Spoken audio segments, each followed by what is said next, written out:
Tonight, the topic we explore is the life of Queen Elizabeth I, the woman who defied marriage, ruled with unmatched resolve, and gave her name to an entire era. From the shadow of execution as a princess to the golden light of triumph as a queen, her reign reshaped England forever. A ruler, a symbol, and a mystery, Elizabeth I stands among the most iconic monarchs in history. So, before you get comfortable, take a moment to like the video and subscribe to the channel only if you enjoy our content. And let us know where you're watching from and what time it is for you. Sometimes the stories we tell are so interesting that they keep us up, and other times we're working on some boring ones for just that reason. Now, it's time to dim the lights, turn on a fan for some soft white noise, and join us as we gently unfold the life, loves, and legacies of the Virgin Queen, Elizabeth Tudor. The year was 1533, and the air in Greenwich Palace buzzed with anxious expectation. King Henry VIII, desperate for a male heir, awaited the arrival of his second child. His new wife, Anne Boleyn, had captivated England, clever, ambitious, and defiant. But when the midwives delivered a baby girl on September 7th, silence fell over the court. The longed-for son had not arrived. Instead, a daughter, Elizabeth. Her birth was not celebrated with the grandeur of a future queen. It was, to many, a political failure. But to her mother Anne, and to a few loyal supporters, Elizabeth was precious. The infant princess had fiery red hair and a sharp, curious gaze. She bore her father's Tudor blood and her mother's bold spirit. What no one yet realized was that this small child, born into disappointment, would one day command an empire. Elizabeth's early years were not easy. When she was not yet 3, her world turned dark. Her mother, once queen, was arrested, accused of adultery and treason, and taken to the Tower of London. Days later, Anne Boleyn was executed, beheaded by sword. Elizabeth, now the daughter of a disgraced woman, was declared illegitimate and stripped of her title. The royal cradle was replaced by a quiet life in the countryside. She was watched more than she was loved. Moved between households, her royal blood kept her in privilege, but her mother's fall kept her in danger. Her father, Henry VIII, married again, and Elizabeth watched, silent and observant, as wives were crowned, discarded, or destroyed. But Elizabeth did not fade. She listened. She learned. Her education was entrusted to the finest scholars, and she absorbed Latin, French, and philosophy with astonishing speed. She read of empires, saints, and kings. Even in childhood, she showed signs of something rare: resilience wrapped in intelligence. Though she had been born into scandal and loss, Elizabeth began to shape herself into something greater. Not just a survivor of her mother's tragedy, but a student of it.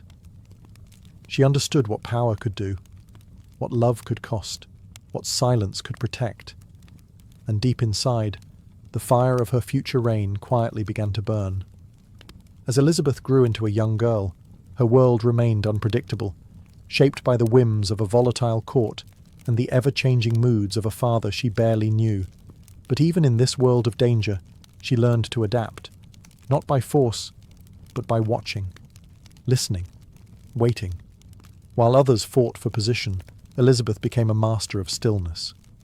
She paid attention to how words were used as weapons, how smiles could hide betrayal. Her mind became her fortress, and inside it, she stored every lesson. Her education continued to flourish. Elizabeth read the works of Cicero and Seneca, absorbing the logic of ancient Rome and the grace of classical poetry. She wrote letters in Latin, translated Greek texts, and spoke French and Italian with near-perfect fluency. More than just a noblewoman in waiting, she was becoming one of the most intellectually gifted women in Europe. But knowledge alone couldn't protect her. When her half-brother Edward ascended the throne, Elizabeth kept her head low. And when her half-sister Mary, fiercely Catholic and suspicious of all Protestants, became queen, Elizabeth's life entered a new phase of danger. Whispers surrounded her. Some believed she conspired with Protestant rebels. Others thought she secretly wished to take the throne. In 1554, when a rebellion erupted against Queen Mary, Elizabeth was implicated. She was taken to the Tower of London. The same stone walls that had once held her mother now closed around her. For weeks, she lived with the fear that she might never leave alive. The cold halls of the tower echoed with silence, interrupted only by the creak of footsteps, the distant sound of ravens, and her own quiet prayers. But still, she did not break. Elizabeth denied every accusation with measured clarity. She wrote carefully worded letters to the Queen, denying treason while never seeming too confident. She cried when needed, stayed calm when expected, and allowed her silence to speak louder than outrage ever could. Eventually, she was released, but not because she was believed. She had simply become too dangerous to kill and too careful to condemn. When she walked out of the tower, Elizabeth was no longer just a princess with a claim. She was a woman forged in suspicion, sharpened by survival. And her time was coming. The year was 1558, and the bells of London tolled for the death of Queen Mary. The land was quiet with anticipation. After decades of religious strife, burnings, executions, and unrest, the people looked to a new sovereign. A woman once imprisoned in the Tower, once branded illegitimate, was now to wear the crown. Elizabeth Tudor, just 25 years old, was proclaimed Queen of England. She rode through the capital streets on a white horse, the November air sharp with the scent of wood smoke and change. The people cheered, tossing their caps and kneeling in muddy streets. She smiled, radiant and composed, but inside she knew the weight she now bore. England was divided, the treasury was nearly bankrupt, foreign enemies circled, and many still doubted that a woman could rule alone. But Elizabeth had prepared for this moment her entire life. Her coronation on January 15th, 1559, was a pageant of gold, velvet, and incense. She walked into Westminster Abbey dressed in white and crimson, crowned beneath the ancient arches of kings. And yet, there was something different in her reign from the very start, a sense of resolve, of clarity, of control. One of her first decisions was to restore the Church of England, breaking once more from Rome. But she did it with care. She did not launch mass persecutions or inflame tensions. Instead, she sought compromise. She wanted peace, not fanaticism. She assembled a council of trusted advisers. William Cecil became her most loyal servant, brilliant, steady, and wise. Others, like Francis Walsingham and Nicholas Bacon, formed the backbone of her government. These men understood her vision, a stable England, ruled not by fear, but by intelligence and restraint. And then there was the question that would never go away: marriage. Parliament urged her to choose a husband. Foreign courts sent proposals. Princes and dukes were presented like rare gifts. But Elizabeth refused, not rudely, not hastily. She simply never said yes. She once told her advisers, "I am already bound unto a husband, which is the kingdom of England." She would rule alone. In a world where women were expected to follow, Elizabeth had chosen to lead. And though the road ahead would be lined with enemies, threats, and heartbreak, she had already made the most important decision of her reign. She would never share the crown. From the moment she wore the crown, Elizabeth became the most sought-after bride in Europe. Not for love, but for alliance, control, and power. Kings and princes, dukes and noblemen lined up to win her hand. Each proposal carried with it the weight of diplomacy. A marriage to Elizabeth could shift the balance of Europe. But she remained unmarried. One name rose above the rest: Robert Dudley, handsome, charming, and ever present at Elizabeth's side. They had known each other since childhood. He was one of the few who could make her laugh. Whispers at court speculated endlessly about the nature of their bond. His wife's sudden and suspicious death only deepened the rumours. And yet, Elizabeth did not marry him. She did not marry anyone. There were many suitors over the years. Philip II of Spain, once married to her sister Mary. the Archduke Charles of Austria, Francis, Duke of Anjou. Each man represented a possible alliance. Each courtship was drawn out, sometimes for years, only to end in diplomatic silence. Elizabeth played the game carefully. She used the promise of marriage as a diplomatic tool, never rejecting outright, but never surrendering control. She kept foreign rulers hopeful, while keeping their ambitions at bay. It was a delicate balance, and she mastered it.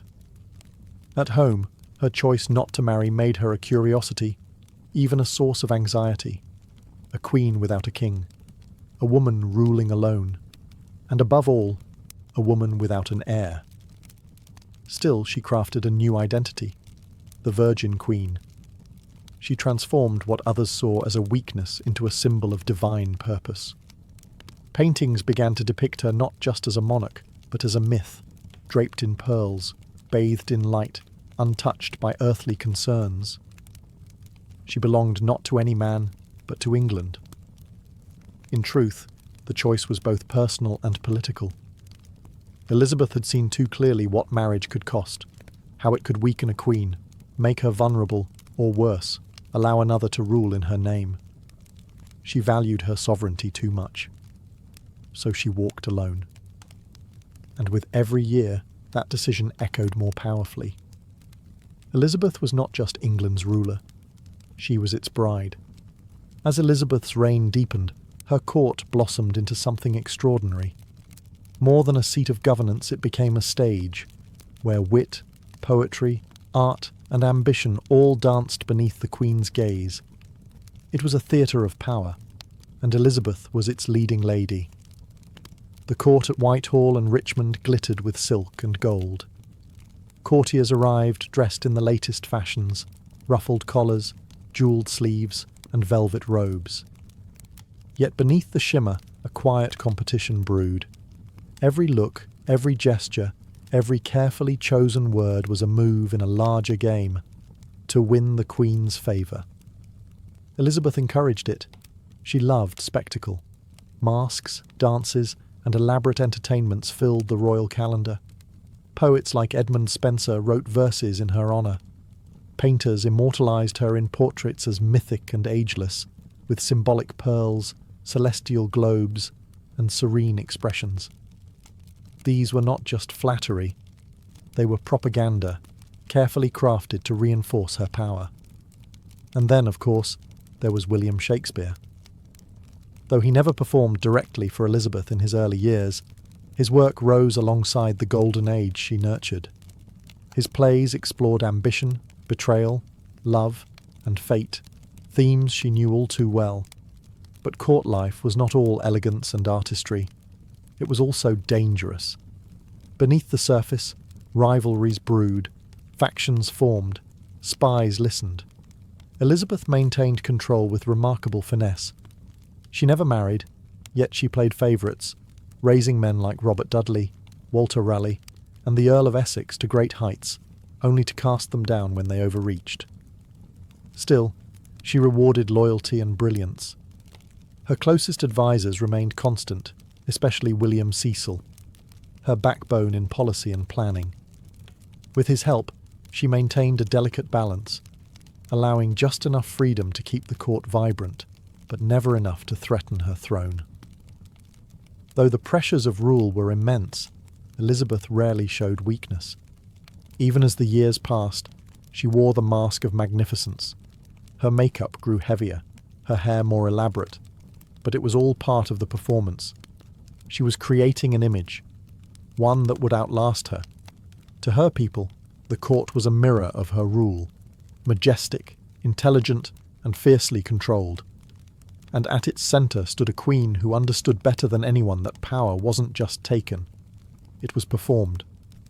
Though Elizabeth's court dazzled with poetry and splendour, shadows gathered beyond the palace walls. Her reign was marked not only by brilliance, but by constant threats, some born from ambition, others from blood. Among the most dangerous of these was her own cousin, Mary, Queen of Scots. Mary was everything Elizabeth was not: Catholic, widowed young, and a former Queen Consort of France. To many English Catholics, Mary had the stronger claim to the English throne. She was seen not just as an alternative, but as the rightful queen. And worse still, she was living under Elizabeth's watchful eye. After being forced to abdicate her Scottish throne, Mary fled to England in 1568, expecting Elizabeth's protection. What she found instead was elegant imprisonment. She was moved from castle to castle, closely guarded, politely confined. For nearly 19 years, Mary was a guest in a gilded cage. But she was never harmless. Plots formed around her. Letters were smuggled. Conspirators whispered her name in darkened halls. Some wanted to kill Elizabeth and place Mary on the throne. Time and again, Elizabeth hesitated. Mary was, after all, royalty, a fellow queen, and Elizabeth believed deeply in the divine right of monarchs. How could she justify executing one of her own? And yet, the plots kept coming. Finally, one went too far. In 1586, the Babington plot was uncovered, a conspiracy to assassinate Elizabeth and free Mary. This time, the evidence was undeniable. Mary's own letters were discovered, proving her involvement. Elizabeth wrestled with the decision. She signed the death warrant, then paused, then signed again. On February 8, 1587, Mary was executed at Fotheringhay Castle. The moment was solemn, grim. Mary wore red, the colour of Catholic martyrdom. When the axe fell, Europe was horrified. Elizabeth herself retreated into days of silence. She claimed the execution was done without her final consent, but the deed was done. The Queen had destroyed her greatest rival. It was a turning point, not just politically, but emotionally. From that moment forward, Elizabeth became more isolated. She trusted fewer people. Her decisions carried more weight. She knew now, in the most painful way, that being queen meant carrying both the crown and the consequences. She had survived rebellion, but it cost her a piece of her soul. The year was 1588, and a storm was coming, not from the skies, but from across the sea. For decades, tension had simmered between Protestant England and Catholic Spain. At last, the conflict erupted into the most iconic military crisis of Elizabeth's reign: the Spanish Armada. Spain, led by King Philip II, had once been Elizabeth's suitor. Now, he was her enemy. Outraged by Mary, Queen of Scots' execution, and angered by English raids on Spanish ships, Philip launched a grand invasion. Over 130 ships, carrying more than 30,000 men, set sail for England. It was called the Invincible Armada. England was outmatched, fewer ships, fewer men, less firepower. But Elizabeth had something Spain didn't: speed, strategy, and unshakable resolve. As the Armada approached, Elizabeth travelled to Tilbury, where English troops awaited. Clad in armour, beneath a silver breastplate, she delivered a speech that would become legend. "I may have the body of a weak and feeble woman, but I have the heart and stomach of a king, and of a king of England too." Her words stirred the soldiers, but the battle would be fought at sea. English ships, smaller and faster, harassed the Spanish formation in the narrow channel. Fireships scattered the fleet at Calais, and then nature intervened. Terrible storms battered the Spanish as they tried to flee north around Scotland and Ireland. Many ships were wrecked. Thousands of men were lost. When it was over, only half of the Armada returned to Spain. The invasion had failed. Elizabeth had survived. But the victory was not just military, it was symbolic. England, small and divided only a generation before, had stood against the most powerful empire in the world, and endured. Elizabeth's image as the Virgin Queen became more powerful than ever. She was no longer just a monarch, she was a national icon. Paintings showed her standing tall with her hand over the globe, her gown studded with eyes and ears, symbolizing her awareness, her command. The moment solidified her legacy. The defeat of the Armada didn't end all threats, but it marked a turning point. Elizabeth's England would never be underestimated again. And the Queen, once doubted by kings and dismissed as a woman alone, had now proven herself invincible. In the years that followed the defeat of the Spanish Armada, Queen Elizabeth I stood at the height of her power. Her face adorned medals, coins, and tapestries. Foreign ambassadors bowed with reverence.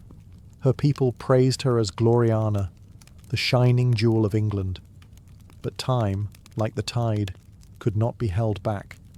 The Queen, who once dazzled with youth and wit, now entered her 50s and 60s. Her most trusted counsellors began to die.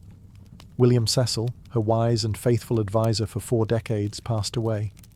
Robert Dudley, perhaps the only man she ever loved, died unexpectedly in 1588. When she heard the news, she locked herself in her chambers and refused to eat for days. The court grew colder. New courtiers sought power, but few earned her trust. She grew more suspicious, more reserved. Her days were filled with ceremony and statecraft, but her nights, increasingly, with silence. One of her last favourites, Robert Devereux, the Earl of Essex, embodied the trouble of this fading era. Young, charming, and ambitious, Essex captured Elizabeth's favour, but also her ire. He disobeyed orders, failed in battle, and eventually led a reckless rebellion against the crown in 1601. Elizabeth was forced to sign his death warrant. He was executed for treason, and with him, another piece of her heart vanished. Economically, the country strained. War had emptied the treasury. The cost of living rose. The once glittering court became more ceremonial, less vibrant. Yet the people still loved her. They saw in Elizabeth not just a queen, but the spirit of their nation, enduring, proud, and unyielding. In her final years, Elizabeth refused to name a successor, fearful that it would undermine her authority while she still lived. She stood alone, increasingly weary, yet unwilling to let go of power. The once glorious pageants grew fewer.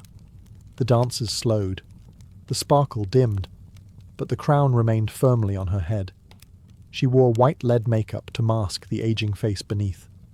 Her hair, once auburn, was now a wig, but she still stood tall in her towering gowns, her voice commanding even when her strength waned.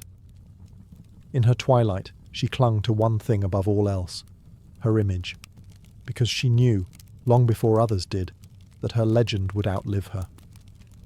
By the dawn of 1603, Queen Elizabeth I was a woman at the end of a long and extraordinary journey. She had ruled England for 44 years, guiding it through rebellion, invasion, plague, and renaissance. But now, at age 69, she was tired. She withdrew more often from public life. Her appetite faded. She grew thinner, more distant, sometimes lost in thought for hours, sitting silently beneath the windows of Richmond Palace. Those closest to her knew the Queen was slipping away. She refused to take to her bed. Perhaps it was pride. Perhaps it was fear of the symbolism. A monarch lying down meant a monarch nearing death. She stood or sat on cushions on the floor for hours, dressed in white, cloaked in silence. When her doctors pressed her to rest, she replied softly, "Must is not a word to be used to princes." In her final days, Elizabeth reportedly pointed to the name of James VI of Scotland as her successor, son of Mary, Queen of Scots. It was a full circle of fate. The woman she had once executed would now have a son inherit her throne. But there was no bitterness in it, only inevitability. On March 24, 1603, the Virgin Queen passed away in her sleep. The news echoed through London. Bells rang, black cloth draped the streets, and her people mourned. Not just the loss of a ruler, but the end of an age. The Tudor dynasty was over. Yet something remarkable happened. Elizabeth's legend did not fade. It grew. She was remembered not as a frail, aging monarch, but as the radiant queen who had stood tall against empires, who gave her name to an era of discovery, drama, and defiance. She became myth. To this day, she remains one of the most admired women in history. The Virgin Queen, the Gloriana, the mother of her people, who ruled alone and left behind a golden age. She was born in scandal, raised in fear, crowned in doubt, but died a queen of legend. And though her voice has long been silent, the echoes of her reign still shape the soul of a nation. England was her husband, and history, her child. Long before the rise of modern hospitals, long before sterile tools and electric lights, the people of ancient Egypt practiced medicine in the warm golden land along the Nile. Here, beneath a sky of blazing sun and soft starlight, healing was both a sacred act and a daily necessity. The Egyptians believed that good health was a gift from the gods, and illness a sign of divine displeasure or spiritual imbalance. To be sick was not simply to be physically unwell, it was to be out of harmony with the world, the body, or the gods themselves. Health required balance, and so medicine was inseparable from religion, magic, and ritual. Healing began not with a diagnosis, but with a prayer. Temples were the first hospitals. Within their stone columns and perfumed air, priest-physicians listened to the cries of the ill, touched their foreheads, whispered incantations, and prepared herbal remedies with delicate care. The god Thoth, bringer of wisdom, and Sekhmet, the lion-headed goddess of plague and protection, were often called upon for healing. In many cases, medicine was not just applied, it was invoked. But the Egyptians were also practical. They observed wounds, cleaned them with wine or water from the Nile, and wrapped them with clean linen. They learned which herbs reduced fevers, which oils soothed the skin, and which minerals stopped bleeding. Their knowledge was passed down carefully, written in ink on fragile papyrus scrolls, guarded by temple scribes, and taught only to the trusted.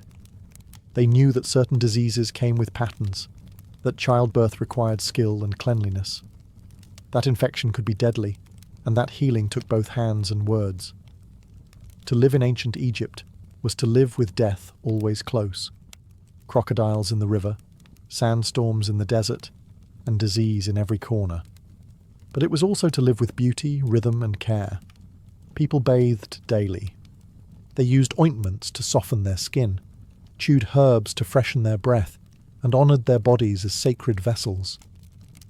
Medicine in ancient Egypt was not just about survival. It was about preservation, of health, of life, and eventually, of the soul itself. In the land of the Nile, healing was both a science and a prayer whispered to eternity. In the world of ancient Egypt, a healer was never simply a doctor. He was often a priest, a scholar, and a servant of the gods. Medicine was not merely learned, it was revealed through divine connection. And so, the earliest physicians were temple-bound, guided by sacred texts and celestial forces. These physician priests were known as Sunu. They did not wear white coats, but linen robes. They carried not stethoscopes, but scrolls, amulets, and carved ritual tools. They served not only the sick, but the gods who watched over the health of all. One such deity was Thoth, the ibis-headed god of wisdom, writing, and sacred knowledge. He was believed to have gifted medicine to mankind, recording its principles in books locked deep within temple libraries. Thoth's presence was invoked whenever healing began, his name whispered before a word was spoken or a wound touched. But the most feared and revered goddess in this realm was Sekhmet. With the face of a lioness and eyes of fire, Sekhmet represented both disease and its cure. She was said to bring plagues upon Egypt when angered, but also to lift them when appeased. Prayers to Sekhmet were spoken with awe. Her priests memorized hundreds of rituals to calm her wrath and channel her healing strength. When a patient fell ill, the Sunu consulted the gods through ritual. They would anoint sacred statues, burn incense, and chant over water to make it holy.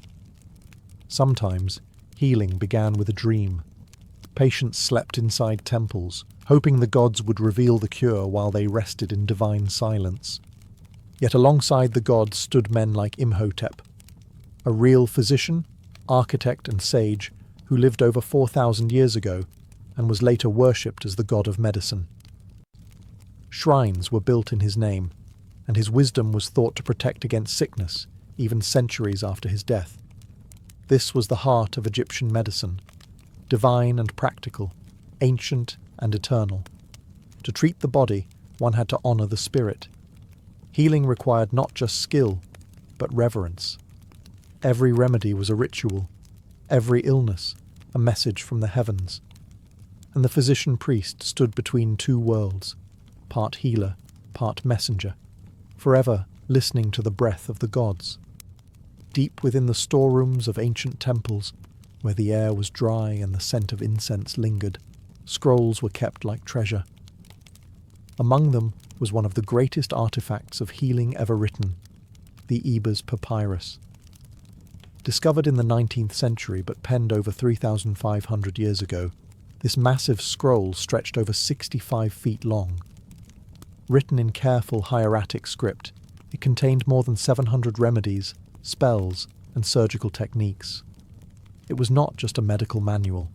It was a living reflection of how the Egyptians viewed the body, disease, and the unseen forces that moved between them. The papyrus addressed nearly every part of the human form. There were treatments for eye infections and stomach pain, for broken bones and hair loss, for breathing troubles and even mental disturbances.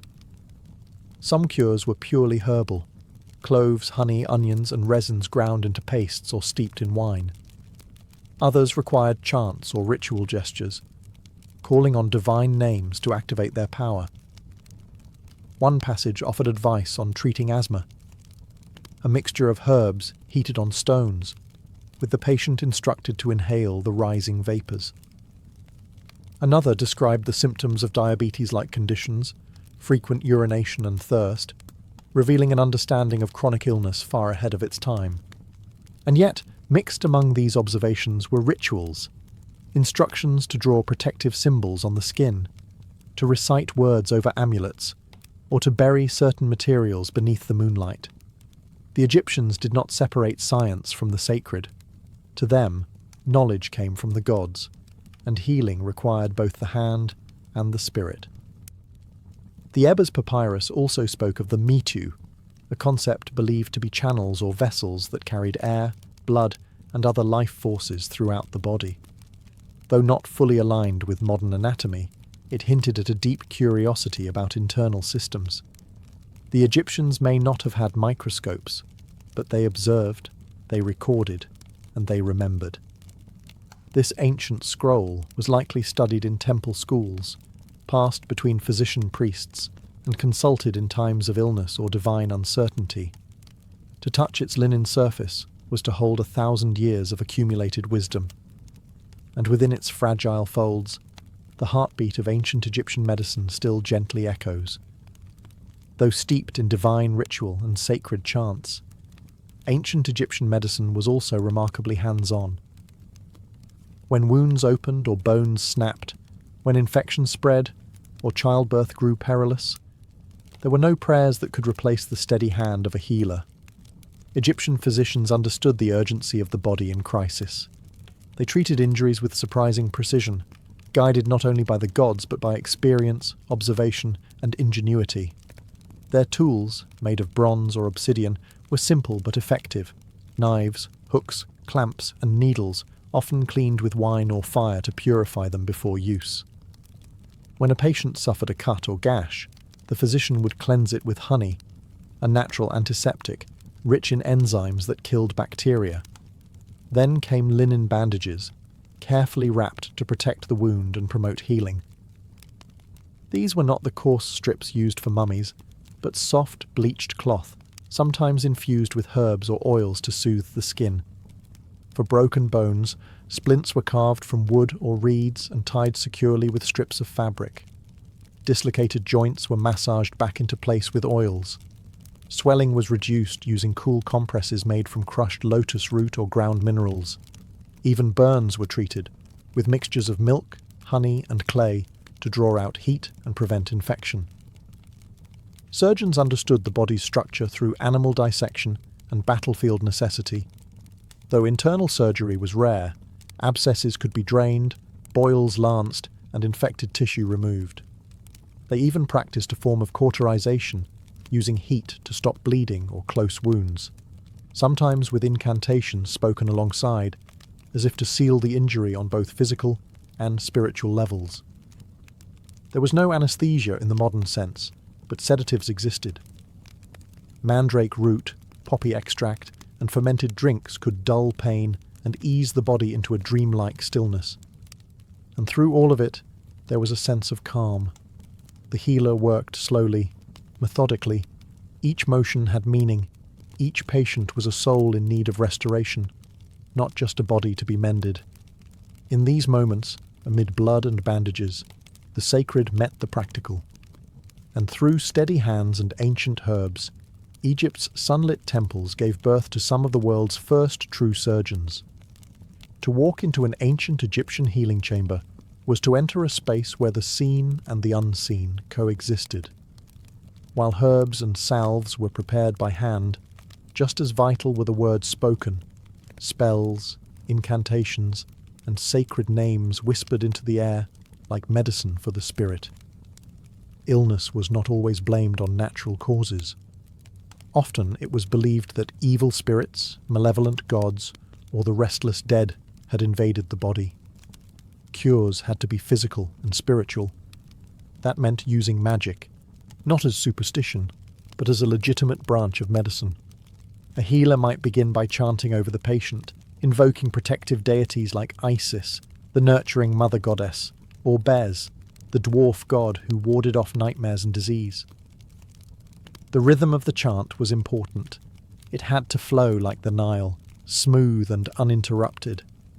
These incantations were thought to cleanse the air around the patient, drawing out invisible forces that caused pain or imbalance.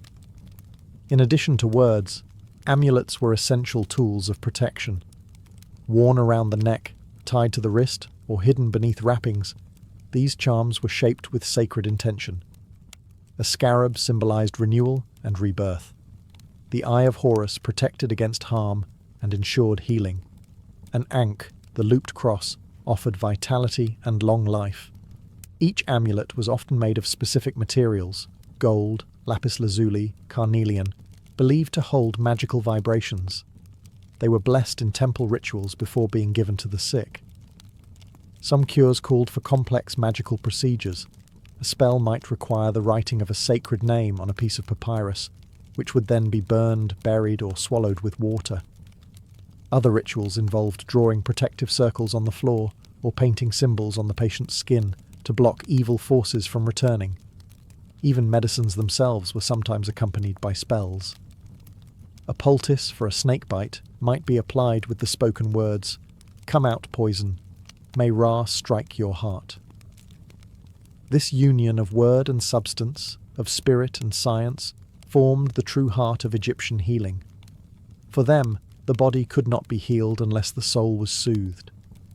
And so the healer became both doctor and sorcerer, treating the wounds that could be seen and casting out the ones that could not. Beneath the shadows of temple walls and along the fertile banks of the Nile, the ancient Egyptians gathered their medicine not from bottles, but from the earth. Leaves, roots, resins, seeds and flowers. Nature was their apothecary, and the land itself was filled with healing. The Egyptians knew their plants well. They understood which herbs cooled fevers, which eased pain, and which stirred the stomach into calm.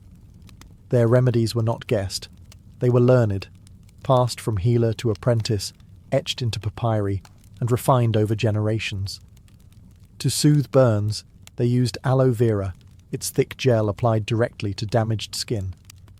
For infections, they turned to myrrh, a fragrant resin harvested from desert trees.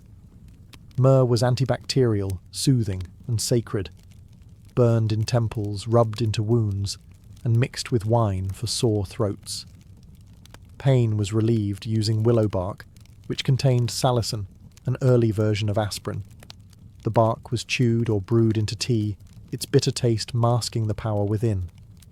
Coriander, cumin, garlic, and juniper berries were used for digestion, while fenugreek calmed coughs and licorice root sweetened the breath and soothed the throat. Many remedies were prepared with care. Ingredients were ground on smooth stone pallets, mixed with oil, wine, milk, or honey, and administered in carefully measured doses. Some were swallowed, others applied to the skin. Some were packed into wounds, others were burned so the patient could inhale their healing smoke. Honey was a common ingredient, not just for taste, but for its natural ability to fight infection and preserve tissue. Milk and beer, sacred in daily life, became carriers for powdered herbs or crushed minerals. Even animals played a role. Fat from crocodiles or hippos, crushed beetles or snakeskin might be used in rare treatments, though always balanced by ritual and prayer. Every ingredient had purpose, both physical and symbolic. Their medicine cabinets were not hidden behind glass. They grew from gardens, markets, and temple courtyards. The world itself was filled with healing, if one knew where to look. And though their pharmacology was born from intuition rather than chemistry, the results spoke for themselves. For in ancient Egypt, plants were more than tools. They were silent physicians, rooted in the rhythms of life. To the ancient Egyptian healer, diagnosing an illness was not a quick or simple task. The body, after all, was a vessel not only of blood and bone, but of spirit, emotion, and destiny. Understanding what ailed a person meant observing not just symptoms, but signs. Not just the flesh, but the fate behind it. The physician-priest would begin by listening to the voice of the patient, the rhythm of their breath, the expression in their eyes. He might feel the pulse, not as we do today, counting beats, but sensing patterns of energy, tension, or imbalance in the flow of life through the body's hidden channels. They examined urine, sweat, and stools, looking for colour, odour, or unusual texture. The tongue might be inspected, as well as the skin, pale or flushed, hot or clammy, dry or slick with oil. But beyond these physical clues, a deeper question was always asked. Why now? Illness, to them, had cause, but it also had context. Was this punishment from a god? A curse from a jealous rival? An unseen spirit clinging to the soul? In more mysterious cases, healers turned to divination. They might consult the Book of Dreams, interpreting visions the patient had while sleeping. A dream of falling could mean a loss of protection. A dream of drowning might suggest the soul was overwhelmed. Temples even offered dream incubation chambers, where the ill slept overnight hoping to receive guidance from the gods themselves. Some healers drew sacred symbols in the sand, or cast small bones to read patterns. Others watched birds or consulted oracles, asking for signs from the divine.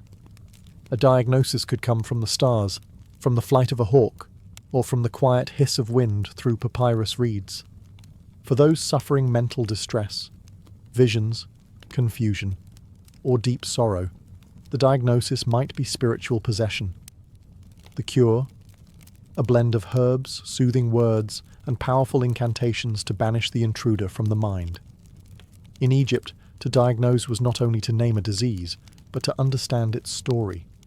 Every illness had a beginning, a message, and, if the gods willed it, a cure. And the healer's role was to uncover that hidden thread and gently bring it back into balance. To the ancient Egyptians, death was not the end. It was a continuation, a doorway, a sacred transition from one world to the next. And just as a physician healed the living, he also prepared the dead. The art of mummification was, in truth, a final act of medicine. The process was long, 70 days of careful ritual preparation. It began with the washing of the body, using water from the Nile and fragrant palm wine to purify the flesh. Then came the removal of the internal organs, the stomach, intestines, lungs, and liver, each carefully taken and placed into canopic jars, watched over by protective gods. The heart, believed to house the soul and memory, was often left inside the body. In some cases, it was replaced by a sacred amulet, a scarab, to ensure safe passage through the afterlife. The most delicate step was the removal of the brain.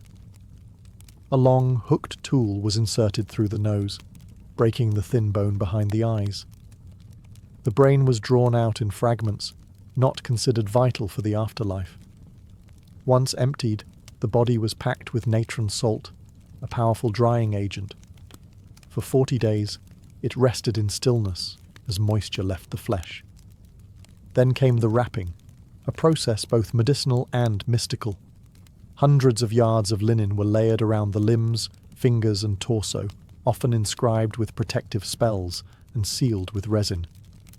Amulets were placed between the layers, each symbol meant to guard a part of the spirit's journey. The Eye of Horus for protection, the Ankh for eternal life, the Jed pillar for strength and stability. The final wrapping was often done with great ceremony. Priests recited the opening of the mouth ritual, symbolically restoring the senses so the soul could eat, speak, and breathe in the afterlife. Perfumed oils were applied. A mask, often golden, was placed upon the face. The mummified body was then placed in a carved sarcophagus, and finally, within a tomb filled with food, tools, and texts for the next world. For the Egyptians, to preserve the body was not vanity. It was love. It was the final healing, the eternal medicine, and through it, death itself was softened into sleep. Though the sands have long covered the temples, and the papyrus scrolls have faded with time, the wisdom of Egypt's ancient healers still echoes in quiet ways. Their blend of science and spirit, of herbs and hymns, laid the foundation for generations to come, not only in medicine, but in how we understand the human experience of healing. Many of their practices travelled far. Greek scholars, including Hippocrates and Galen, studied Egyptian texts and techniques. The Greeks built upon Egyptian ideas of anatomy, diagnosis, and herbal remedies. Even the word pharmacy traces its roots to the Egyptian Per Ankh, the house of life, where medicine, magic, and writing were preserved. Concepts like hygiene, wound care, and the importance of observation all find echoes in modern clinics. The ancient use of honey as an antiseptic, willow bark for pain, and garlic to strengthen the body are still supported by today's science. In some ways, the Nile's physicians were not primitive. They were pioneers, walking the line between the tangible and the divine. Yet their greatest legacy may not be found in ingredients or instruments, but in philosophy. They treated not just the body, but the soul. They listened not just to words, but to dreams. They understood that healing requires more than touch. It requires presence, stillness, intention. To them, illness was a message, a story to be unravelled, a sign of imbalance between the earth, the heavens, and the human heart. And healing was not just a cure, it was a return to harmony. In a world now ruled by machines and measurements, something of their ancient reverence still speaks. The quiet patience of the physician-priest, the soft chant over a cup of herbs, the belief that the act of healing in itself is sacred. Today, we walk in the shadow of those sunlit halls, where stone lions once stood guard, and incense drifted through columns, and in the quiet corners of modern medicine, where a hand is held, a prayer is whispered, or a life is honoured, we still feel the heartbeat of those who came before. The healers of the Nile have not been forgotten. They are still with us, in every breath that seeks to heal, and every soul that longs for peace. Ding. In the spring of 1945, Berlin was no longer the heart of an empire. It was a city in ruins. Bombed from the sky, battered by tanks and hollowed by years of war, the once proud capital of Nazi Germany was now a silent landscape of crumbling stone and broken windows. Streets were unrecognizable, landmarks reduced to rubble. The war had ended, but what followed was not peace. The victorious Allied powers, the United States, the United Kingdom, the Soviet Union and France, met to decide the fate of Germany. Though enemies of the Nazis, they were not truly allies. Their ideologies had always stood in contrast. And now, as they stared across the same table, that contrast began to harden. Germany was divided into 4 occupation zones, each governed by one of the Allies. Berlin, despite lying entirely within the Soviet zone, was also divided. A city within a country, split among 4 foreign powers. What began as cooperation, an attempt to stabilize the nation, quickly shifted. Ideals clashed, agreements frayed. In the Western zones, the Americans, British, and French encouraged democratic rebuilding. They introduced free elections, supported private enterprise, and sought to revive Germany's economy. In the Eastern Zone, the Soviets imposed centralized control. They dismantled industry, censored opposition, and established the roots of a socialist state aligned with Moscow. Berlin became the epicenter of this growing rift. Once a single metropolis, it now hosted 2 opposing futures. West Berlin began to fill with American goods, jazz music, and newspapers. East Berlin echoed with propaganda, food rationing, and political purges. In these early post-war years, the border between East and West was not yet walled. People could still move freely between sectors, passing from one world to another by crossing a street. But tensions rose with each passing month. In 1948, when the Western Allies introduced a new currency, the Soviets retaliated with the Berlin blockade, sealing off road and rail access to the city. In response, the West launched the Berlin Airlift, a massive operation flying in food, fuel, and supplies. For nearly a year, West Berlin survived on wings. By the time the blockade ended, one thing was clear. Berlin was no longer just a city. It was a symbol, a fault line between freedom and control, between East and West, and it would only grow deeper. The end of the war had brought victory, but not unity. As months turned into years, the uneasy partnership between the Allies deteriorated into quiet hostility. The world was dividing, not just ideologically, but physically. And nowhere was that split more visible than in Berlin. The city that once stood as the cultural and political heart of Germany was now a microcosm of the entire Cold War. On one side, the Western Allies, led by the United States, pushed for reconstruction, democracy, and open markets. On the other, the Soviet Union moved swiftly to transform its sector into a socialist stronghold, aligning Berlin's east with Moscow's vision of the world. At first, the lines weren't drawn in concrete, but in policy. West Berlin flourished with American investment and consumer culture. Supermarkets, cars, and cinemas signaled a return to normalcy. East Berlin, however, became a city of ration cards, grey buildings, and propaganda posters promising equality through obedience. And the people noticed. Between 1949 and 1961, over 2.5 million East Germans fled to the West, many through Berlin. Teachers, engineers, doctors, and young professionals walked across the border, seeking opportunity and freedom. It was an exodus the East could not afford to sustain. As the escape numbers climbed, tensions reached a boiling point. The East German government, backed by the Soviets, accused the West of deliberately luring its citizens away. The West countered that people were simply choosing liberty. Each side pointed fingers. Each side fortified their stance. In the East, the Stasi, the secret police, grew in size and power, tasked with suppressing dissent and monitoring loyalty. In the West, American troops remained stationed as both symbol and shield. Every bus that crossed sectors, every conversation overheard in a cafe, every glance at a foreign newspaper carried the weight of ideology. Berlin was no longer just divided.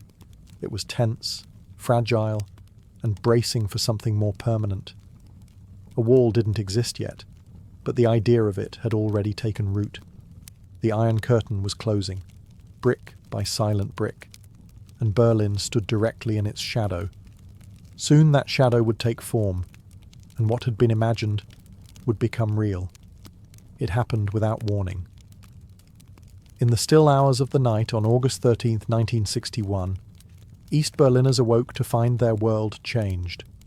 Soldiers, construction crews, and police moved silently under the cover of darkness, unrolling barbed wire and digging trenches. Roads were blocked, train lines were cut, Families were divided in an instant. What had been an invisible border between East and West Berlin now had form. It wasn't a wall, not yet. It began as fencing, makeshift barricades, and rows of armed guards. But even in its earliest hours, it was unmistakably a prison. The East German government called it a protective barrier. They claimed it was necessary to defend socialism from Western aggression.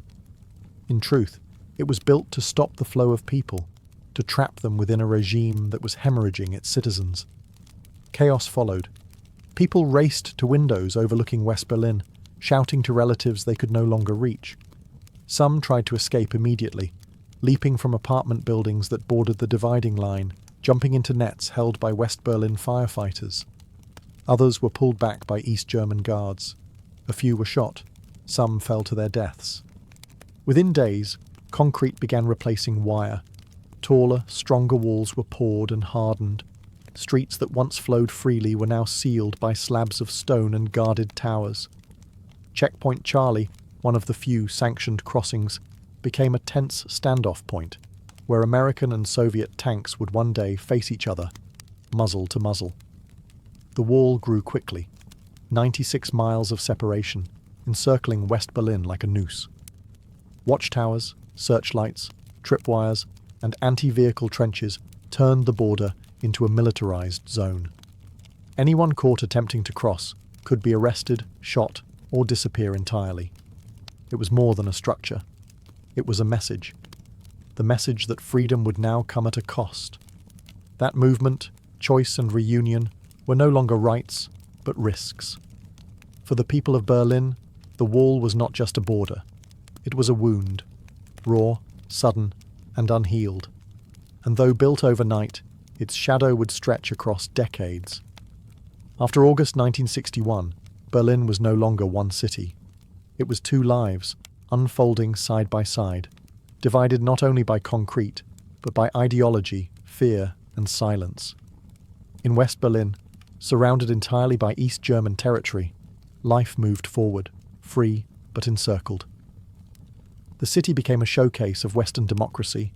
Streets buzzed with cafes, bookstores, and universities. Western radio and television broadcast news, music, and culture. American troops patrolled visibly, a quiet guarantee of protection. Yet despite its freedom, West Berlin remained an island, cut off, isolated, always aware of the wall just blocks away. For those living in East Berlin, life was more carefully controlled. The government promised safety, equality, and jobs for all. But behind that promise stood a powerful instrument of surveillance, the Stasi, East Germany's secret police. They listened, watched, and recorded. Nearly 1 in 6 East Germans became informants, sometimes willingly, often under pressure. Neighbours spied on neighbours. Teachers monitored students. Friends vanished after private conversations. A wrong word could mean arrest. A joke could end a career. And still, most people endured. They worked, raised families, went to concerts and museums, but always with a sense that someone was listening, that their lives were not entirely their own. The wall became part of the landscape. Children grew up playing in its shadow, never having known a time before it. Lovers stood on opposite sides, waving silently across the divide. Grandparents died without seeing their grandchildren again. Even telephone lines between East and West were severed. Letters were censored. Emotions had to be folded up, like maps of a city you could no longer reach. And yet, people adapted. West Berliners held protests and candlelight vigils. East Berliners found quiet joy where they could, through music, poetry, whispered dreams. Churches became places of refuge, where resistance could be spoken behind stained glass and candles. But no one ever forgot the wall. It was always there, grey, cold, and watching. A constant reminder that freedom could be taken in a night. And for the people of Berlin, life became a balancing act, of hope and resignation, of love and loss, of waiting and remembering. Waiting for the day the wall might fall The Berlin Wall stood as a fortress: concrete, steel, and silence. But even the strongest walls could not stop the human desire for freedom. And so, from the moment it rose, people began searching for ways to go over, under, and through. Some tried within hours. In those first confused days, people leapt from windows of buildings that bordered the west. Some made it. Others fell to their deaths as East German authorities rushed to brick up the exits.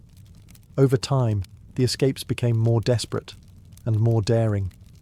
One group of friends spent months digging a tunnel beneath the wall, hauling dirt out in buckets and working by candlelight. In the end, 29 people crawled to freedom through that narrow passage. Another family floated across the border in a homemade hot air balloon, stitched together from scraps of nylon and powered by propane tanks. Others hid in modified cars, curled beneath floorboards or crammed into secret compartments behind dashboards. A young man once drove full speed into a checkpoint with his windshield removed, so the border guards couldn't see him duck moments before he crossed. The gamble worked. He lived. Some tried to swim, the icy waters of canals and rivers offering a dangerous but open route. A few succeeded. Many did not. Bullets were often faster than water. In total, more than 5,000 people successfully escaped from East Berlin during the wall years, but over 140 lost their lives in the attempt. Each one became a symbol of courage, desperation, and the cost of control. Among the most haunting was Peter Fechter, an 18-year-old shot while trying to climb over the wall in 1962.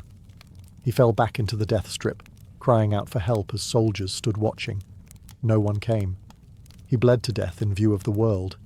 His story, and so many others, echoed beyond Berlin, stirring outrage and sorrow across the globe. For those who escaped, life in the West was often bittersweet.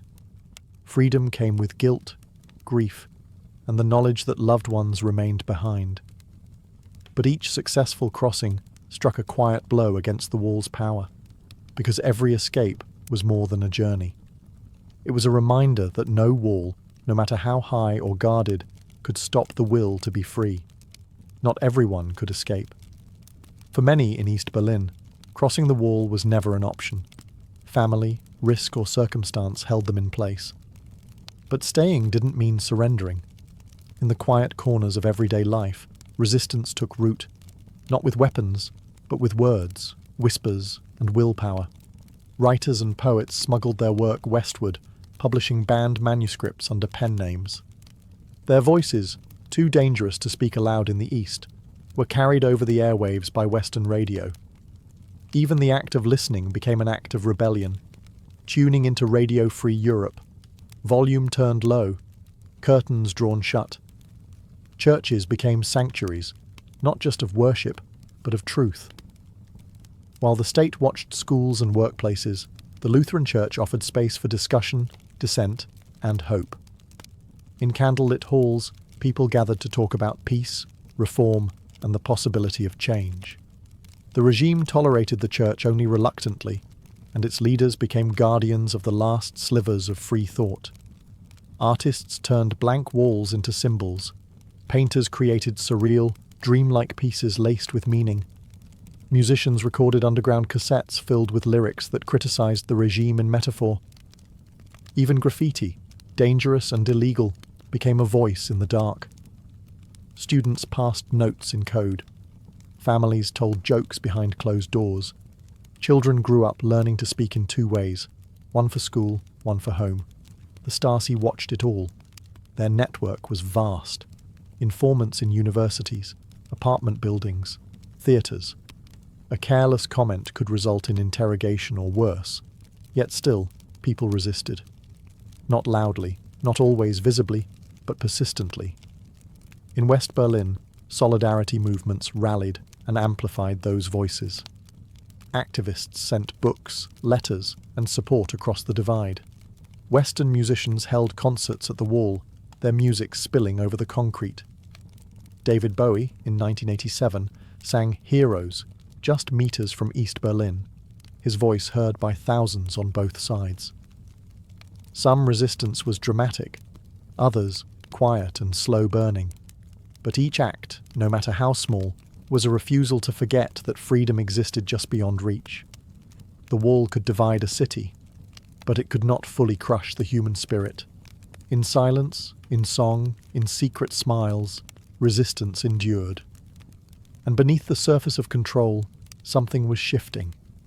By the mid-1980s, change was stirring, not just in Berlin, but across the Eastern Bloc.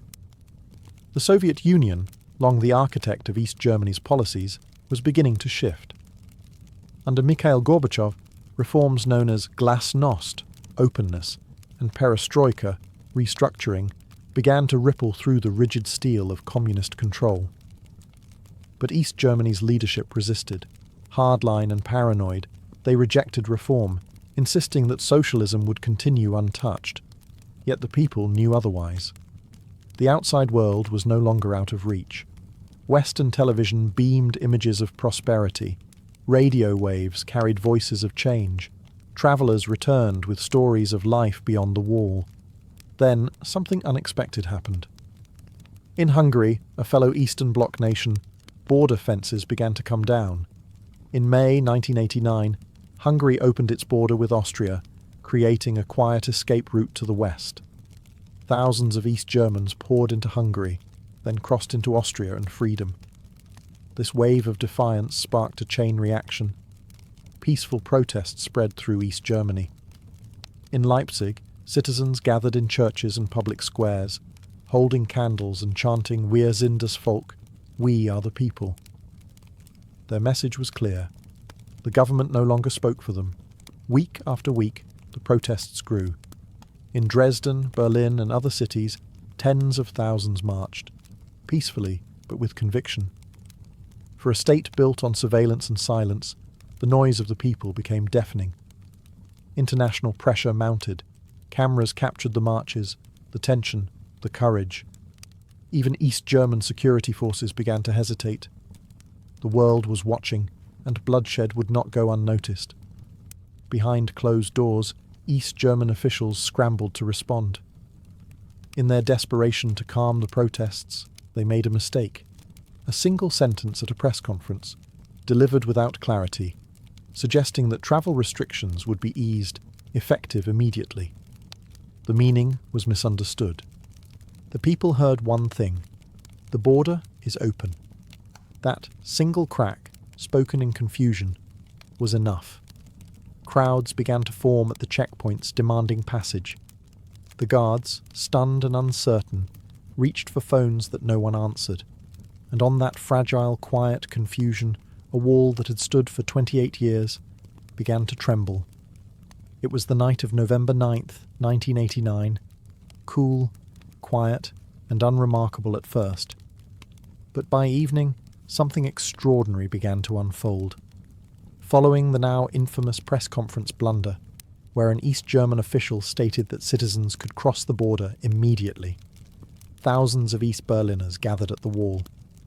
Confused, excited, skeptical, they came with passports, questions, and hope. At checkpoint Bornholmer Strasse, the guards were overwhelmed. They hadn't received orders. No one knew what to do. Crowds grew. The chants became louder. "Open the gate!" Some guards shouted into phones, asking for instructions, asking for help. But the higher-ups too were caught off guard. No orders came.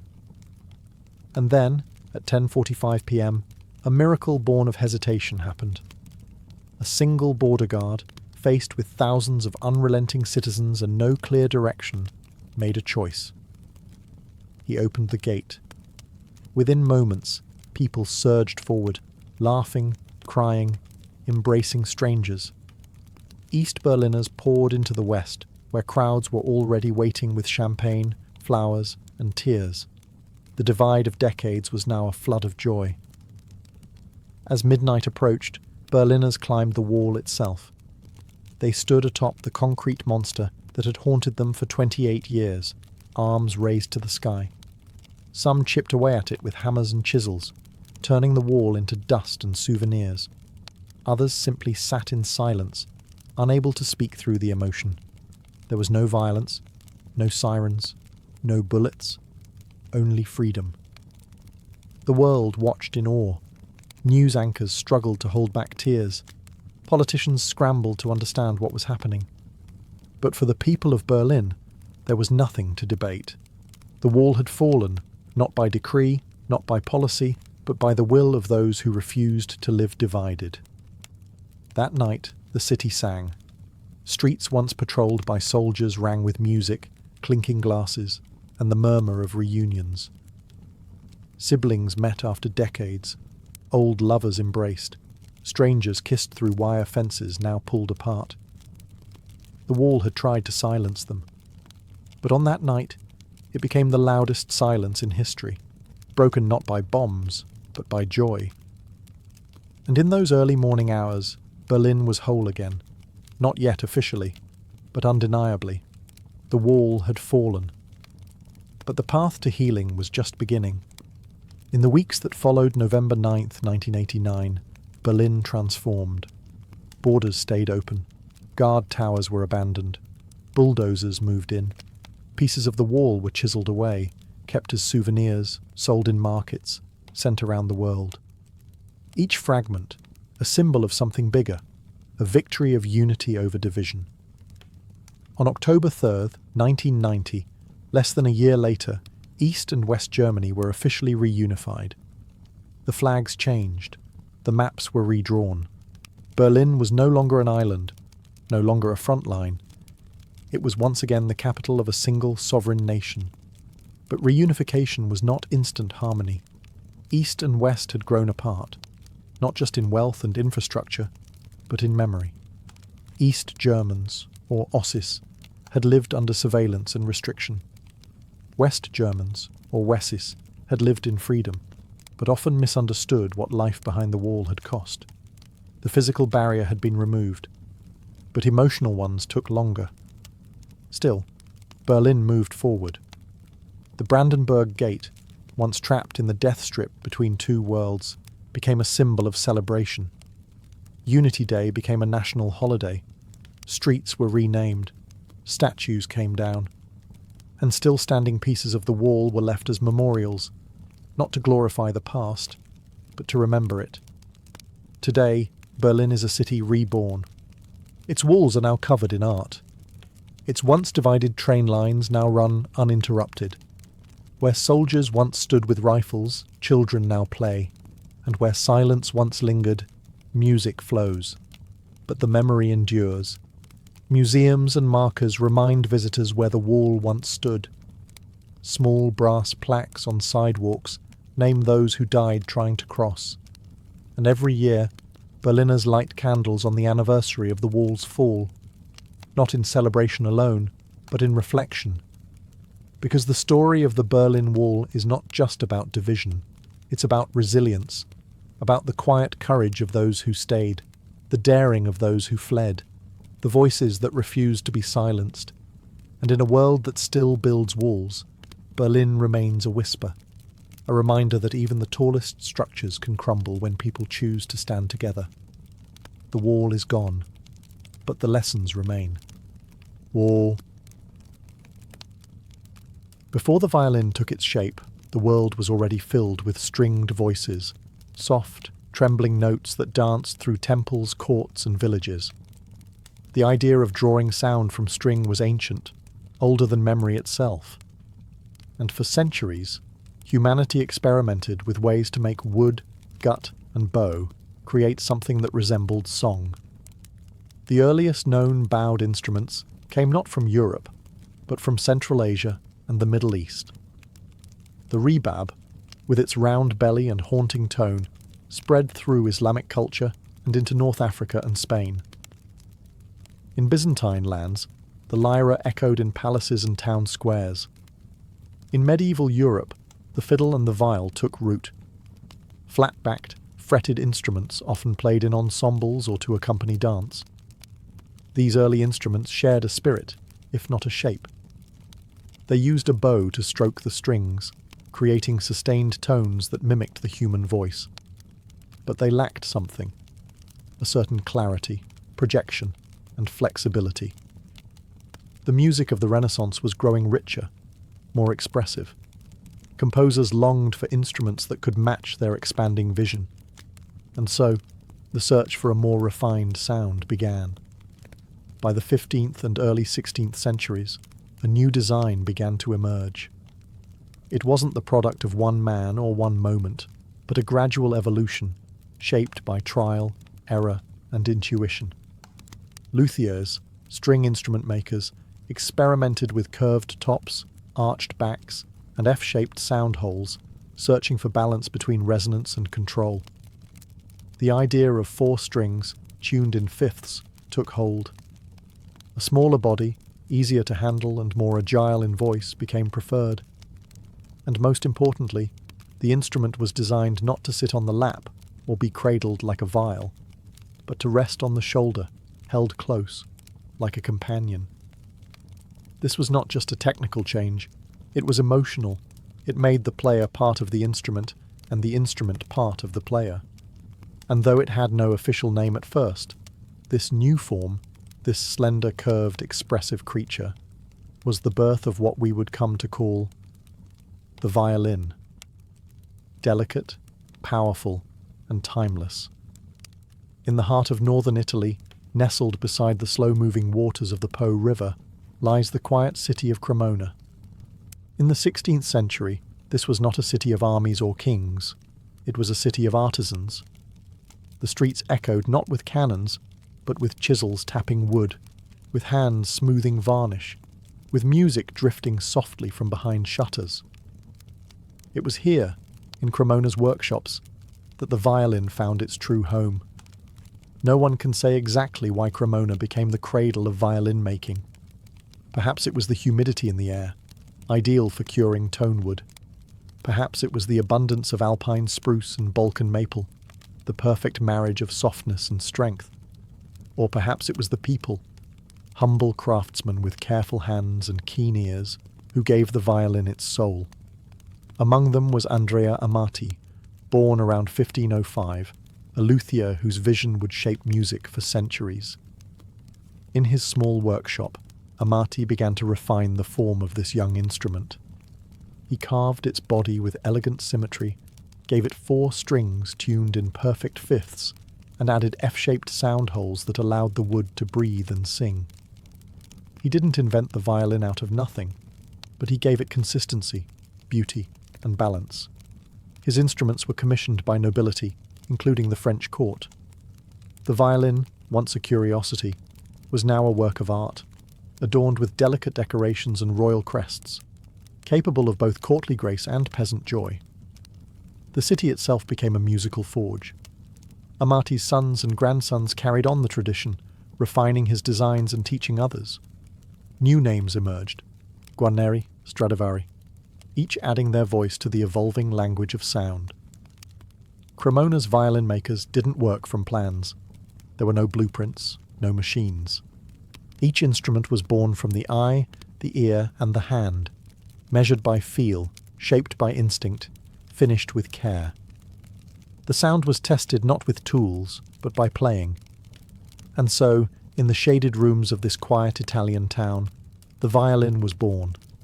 Not just as an instrument, but as a vessel of emotion, destined to sing in cathedrals, concert halls, and hearts across the world. As the 17th century unfolded, the violin had become more than a novel invention. It was now a voice waiting to be perfected. And in the quiet streets of Cremona, that perfection took shape. Not in marble or paint, but in wood. Enter Antonio Stradivari, born around 1644. A student, perhaps, of Niccolò Amati, he would become the most celebrated luthier in history. In his workshop on Corso Garibaldi, Stradivari carved violins that seemed touched by something divine. The curves, the arching, the varnish, all exact, all elegant. His instruments didn't just resonate, they spoke. Each violin bore the Latin label Antonius Stradivarius Cremonensis, and soon musicians across Europe began to seek them out. His violins projected power in large halls, but still retained warmth and intimacy. Even today, centuries later, no modern instrument has fully surpassed them. But Stradivari was not alone. Down another lane in Cremona, another genius worked, Giuseppe Guarneri del Gesù. A member of the Guarneri family, Giuseppe crafted violins that were darker, fiercer, more untamed. Where Stradivari's voice was golden, Guarneri's was raw and bold, favoured by players who wanted passion over polish.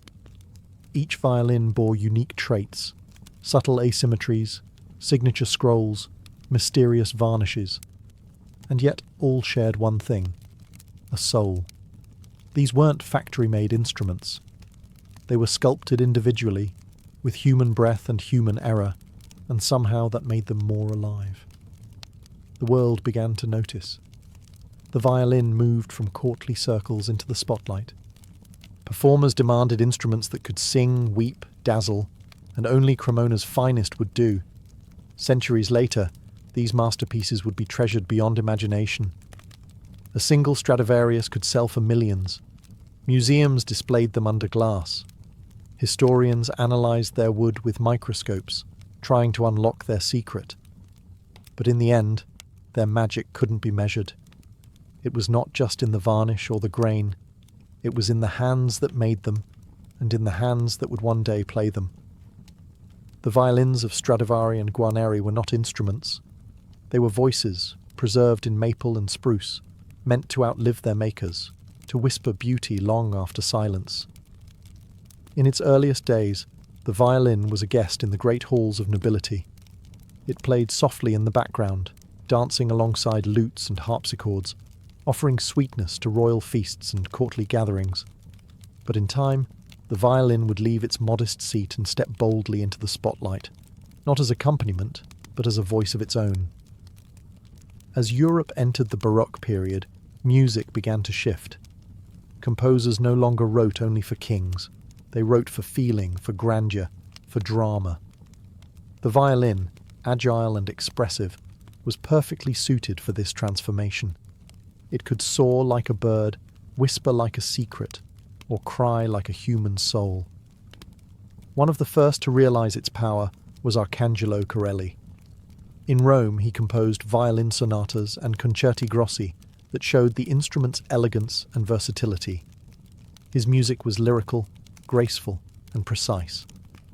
The violin no longer just followed the melody, it was the melody. Then came Antonio Vivaldi, a priest and virtuoso in Venice. He wrote hundreds of violin concertos, each one a vivid painting in sound. His most famous, The Four Seasons, transformed weather into music: spring's blossoms, summer's storms, autumn's harvest, winter's chill, all portrayed through a violin's strings. The instrument was now a storyteller, capable of portraying the world's rhythms. By the late 1600s and early 1700s, the violin had become the jewel of the orchestra. Concert halls replaced courtrooms. Public performances welcomed common citizens, not just royalty. And on these new stages, the violin led the way, commanding attention, demanding emotion. Its shape had not changed much. The instrument itself was still slender and delicate, but its presence had grown. It was no longer a quiet companion. It was a voice for composers, a challenge for performers, and a bridge between the private and the public. The violin had stepped out of the salon and onto the world's stage, and with each performance, each concerto, and each trembling note, it proved that it was not just another instrument, it was the heart of the music. By the 19th century, the violin was no longer confined to elegance. It had become a force of raw expression, capable of thrilling crowds and revealing the most intimate corners of the human soul. And leading this transformation was a man who seemed to be born of myth, Niccolò Paganini. Tall, pale, with long black hair and eyes that burned, Paganini was both genius and enigma. When he played, his fingers blurred across the fingerboard. He leapt across octaves, bent notes into cries, and coaxed sounds from the violin no one thought possible. Rumours swirled. Some said he had sold his soul to the devil in exchange for his gifts. In truth, Paganini had simply mastered the violin in a way no one had before. He invented techniques that pushed the instrument to its limits. Left-hand pizzicato, double stops, rapid harmonics. His compositions weren't just difficult, they were daring, theatrical, emotional. Audiences were mesmerized, composers were inspired, and the violin was now seen not only as a beautiful instrument, but as a mirror of human passion. Others followed. Joseph Joachim, the poetic interpreter of Brahms. Pablo de Sarasate, whose elegance matched Paganini's fire. Fritz Kreisler, who infused charm and warmth into every phrase. Each left their fingerprint not only on the violin's music, but on the violin itself. Composers responded to this new era of virtuosity. They wrote violin concertos that demanded more than just skill. They demanded soul. Mendelssohn's concerto sparkled like moonlight. Tchaikovsky's burned with heartbreak. Brahms thundered with intensity. The violin was asked to feel everything, and it did. No longer limited to chords or accompaniment, the violin had become a soloist, a storyteller. It could now sing of joy and sorrow, fury and longing. In a single note, it could say what words could not. And for the listener, the experience was personal. The violin didn't just play music, it reached inside and stirred something ancient, something aching and beautiful. It was no longer just about performance. The violin had become the voice of the soul. To play the violin is an art, but to make one is something even more elusive. The violin is not assembled, it is sculpted, coaxed from wood with patience, instinct, and centuries of inherited knowledge. No factory or machine can replicate the hands of a master luthier. The process begins with wood, not just any wood, but carefully chosen pieces with the right grain, age, and resonance. Spruce for the top, light and vibrant. Maple for the back and sides, strong and flexible. The wood must be seasoned, sometimes for decades, to reach its perfect voice. Then comes the carving. The arch of the body must be just so. The thickness of the plates, the exact shape of the F-holes, the curve of the scroll, all impact the sound. Luthiers work slowly, listening as they shave away slivers. The goal is not perfection, but balance, between strength and vibration, brilliance and warmth. And then there is the varnish, a mystery that has puzzled scientists for centuries. The golden glow of a Stradivarius, the dark fire of a Guarneri.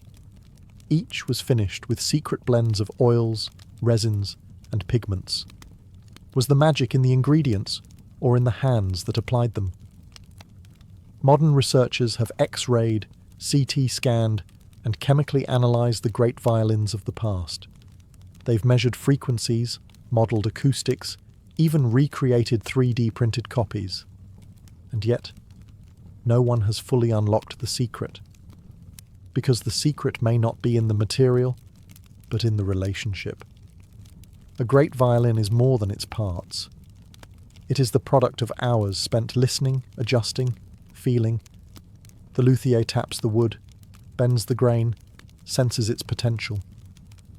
There is no manual for this, only experience, passed quietly from one generation to the next. Even today, in small workshops around the world, violins are still made this way, by hand, by heart. Each one is slightly different, because each piece of wood has its own story, and once the instrument is finished, it waits, silent, breathless, until the bow draws across its strings and brings it to life. The violin does not just sing, it remembers how it was made. Though born in the hands of Italian luthiers, the violin did not stay in Europe. Its voice, so human, so adaptable, was destined to travel. Across mountains and oceans, through trade routes and migration, the violin became a citizen of the world. In Ireland and Scotland, it became the fiddle, lively, earthy, and quick. It led dancers in pubs and village squares, spinning reels and jigs with infectious joy. There the violin wasn't formal, it was familiar.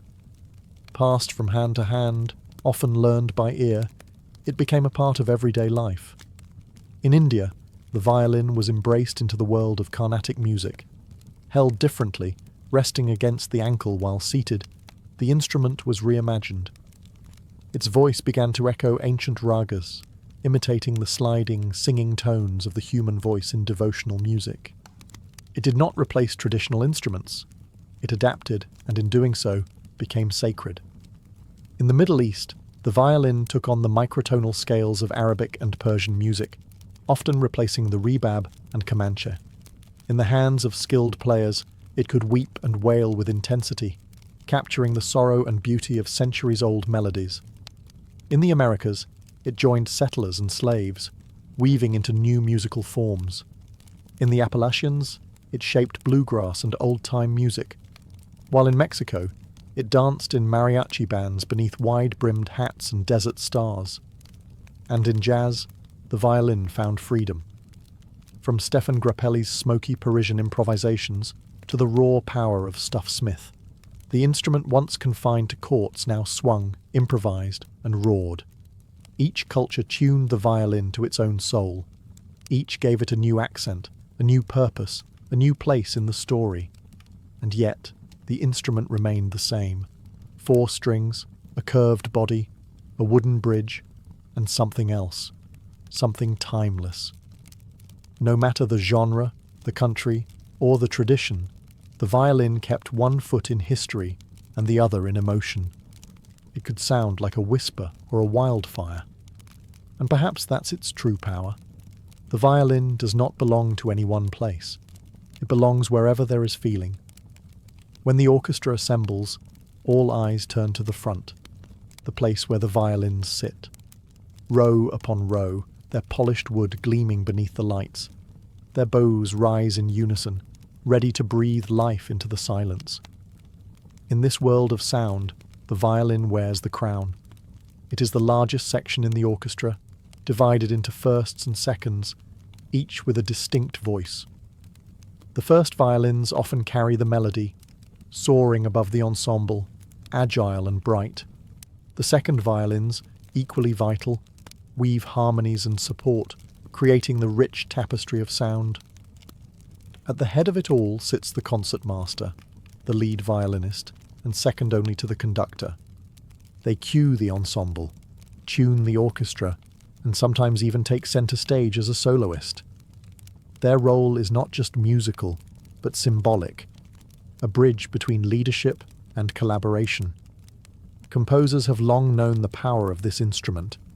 From the quiet shimmer of Debussy to the thunderous storms of Mahler, the violin adapts, capable of tenderness or fire, simplicity or brilliance. In orchestral scores, it is often given the first word and the last. But the concert stage is not just for symphonies. Violin soloists have risen to become some of the most revered artists in classical music. Names like Jascha Heifetz, David Oistrakh, Itzhak Perlman, and Hilary Hahn have filled halls with performances that feel less like concerts and more like conversations between soul and string. They perform concertos that challenge the limits of emotion and technique. Tchaikovsky's aching melodies, Sibelius's icy fire, Beethoven's quiet majesty, all come alive when a single violin steps forward. The violin leads, it listens, it lifts, and when the orchestra swells behind it, the sound becomes not just music, but story. In the concert hall, under golden ceilings and velvet curtains, the violin has found its kingdom. It speaks in a language no words can match, telling tales of longing, love, fury, and joy. It does not need translation. It does not seek applause. It simply sings, in a voice centuries old, yet forever young. Centuries have passed since the violin first sang in the hands of an Italian artisan, and yet its voice has never faded. From palace chambers to crowded subways, from grand concert halls to humble village dances, the violin endures, not as a relic, but as a living, breathing soul of music. In an age of digital instruments and synthetic sound, the violin remains unchanged. It still begins as wood, cut, carved, and shaped by hand. It still waits in silence until touched by bow and breath. No batteries, no wires, just tradition, tension, and the quiet power of resonance. New luthiers continue the craft, some in the same towns, even the same streets, as Amati and Stradivari once walked. They work not from mass production, but from memory, mentorship, and intuition. And players, young and old, still pick up the violin for the first time with a mixture of awe and reverence. Old violins, too, continue to live. Some are passed through generations, their varnish worn smooth by the hands of history. Others rest in velvet-lined cases, waiting for the right player to draw them back to life. A Stradivarius, built in the 1700s, can still hold a room in silence with a single note. But the violin is not confined to the past. It plays in film scores, in experimental jazz, in video games and virtual reality. It speaks to audiences who have never heard a concerto, drawing emotion from ears that don't know its name. Because the violin does not need to be explained. Its language is universal. A cry in one culture is a cry in another. A lullaby is soft in any tongue. And still, after all these years, the violin has one more miracle. It grows with you.